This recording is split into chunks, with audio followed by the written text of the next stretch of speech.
As Christians, we're commanded to seek justice and to advocate for the downtrodden among us. We're to love our fellow man no matter their past, mistakes, or the color of their skin. Showing the love of Christ, however, does not mean that we throw truth or the gospel out the window.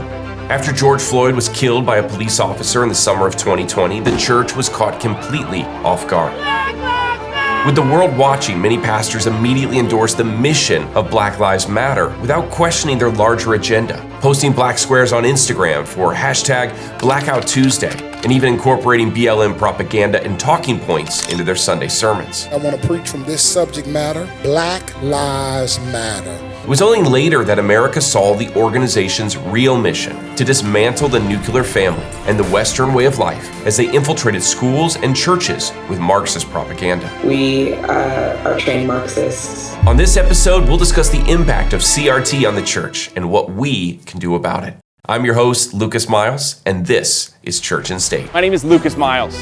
I'm an ordained minister and best-selling author. The church has been invaded. By whom? Same ideology that's attacking our state, Marxism. They want a church that bows down to the state. They want a church that worships the state. So if you want to stay informed on the most critical issues regarding religious freedom and the Christian faith, then you've come to the right place. This is Church and State. Welcome back to the show. We're talking today about critical race theory, otherwise known as CRT. And I really believe that critical race theory is one of these concepts and topics that is very difficult for people to understand. I think it's something that certainly America has struggled to understand. Our politicians, some of them have struggled to understand it. And certainly the church has had difficulties in really wrapping our minds around what this concept is as critical race theory. And we see that because so many within the church are divided over this issue. As I mentioned in the intro, there's all sorts of pastors who are sharing elements of critical race theory from the pulpit, and that is a problem because, as we're going to see, critical race theory is antithetical to the gospel of Jesus Christ. Last weekend, 15 pastors of predominantly white congregations in Decatur wrote a letter of confession to acknowledge their church's contributions to racial injustice. First off, we need to define this term, and I always like when I talk about this, to illustrate this a little bit further, is to make reference to Irenaeus. He was a 2nd century church father, and he wrote a book called Against Heresies in 180 AD. And in this book, it was essentially a manifesto against Gnosticism, the false belief, the heretical belief of Gnosticism. And what Irenaeus saw was that the 1st century church struggled to defeat Gnosticism, mostly because they didn't understand it fully. And so in the 2nd century, he wrote in his book, this is a paraphrase, but he wrote in his introduction, the 1st century church would have understood Gnosticism, they would have been able to defeat it.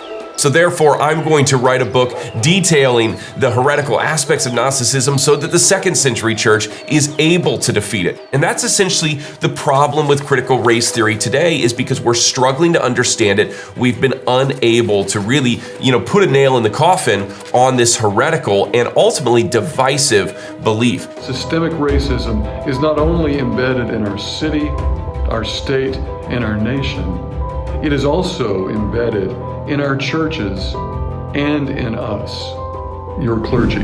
When we talk about critical race theory, essentially, what are we talking about? I want to give you a few points here. First off, it holds the idea that race is a social construct. And American society, as we know it, was created to reinforce white privilege. As I heard one individual call it, it's the conspiracy theory of the left, that all the white people in the nation got together to form a brotherhood against blacks and to ensure that they would never be able to, rise to any sort of level of success or power in this country. It's just not true. The second thing that critical race theory holds to is what I would call ethnic Gnosticism, or some form of neo-Marxism. When you look at critical race theory, really behind it is just a form of critical theory. Critical theory, we could look back to Kant and Hegel, but Marx gets a lot of the attention. Why? Because Marx really pioneered the oppositional aspect to critical theory. Essentially, that critical theory is, playing off of Hegel's language, that it is basically progress through conflict.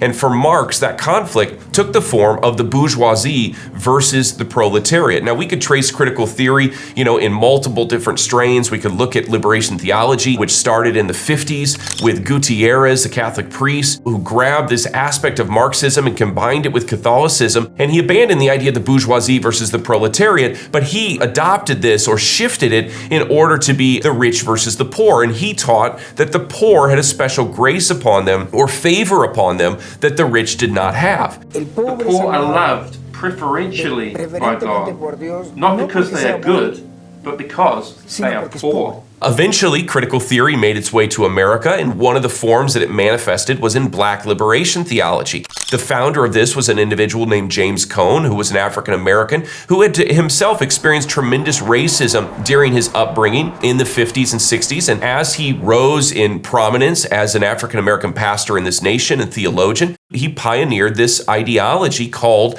Black liberation theology. I wanted to challenge white America and its churches, its theologies.